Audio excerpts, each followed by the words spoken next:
Operation सिंदूर व शहीद जवानांना मानवंदना।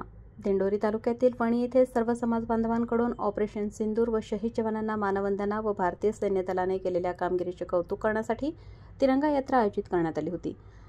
वणी येथे जगदंबा माता मंदिर येथून पांचाळ गल्ली, खाबिया चौक, संताजी चौक, संविधान चौक, मेन मार्केट, वणी पिंपळगाव रस्ता, वणी पोलीस स्टेशन समोरून वणी ग्रामपंचायत येथे यात्रेचा समारोप करण्यात आला।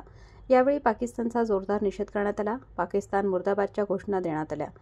जे पाकिस्तानने घाणेरडे कृत्य केले त्याला आपल्या भारतीय जवानांनी जोरदार प्रत्युत्तर देऊन पाकिस्तानचा खोटारडेपणा जगासमोर आणला।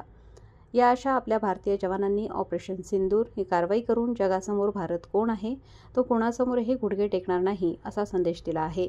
म्हणून या भारतीय सैन्य दलाने केलेल्या कामगिरीचे कौतुक करण्यासाठी ही तिरंगा यात्रा आयोजित करण्यात आली। यावेळी वणी गावचे उपसरपंच श्री विलासराव कड, माजी उपसरपंच मुन्नाभाई मनियार, राजेंद्र उफाडे, महेंद्र पारख, प्रवीण बोरा, महेंद्र बोरा, मयूर जैन, डॉक्टर मधुकर आचारी, विद्यमान ग्रामपंचायत सदस्य किरण गांगुर्डे, सामाजिक कार्यकर्ते संतोष गावित व वणी पोलीस ठाण्याचे API सुनील पाटील व सर्व पोलीस कर्मचारी यांनी चोख बंदोबस्त ठेवला होता। वृत्तसंकलन वृषाली सोलंकी।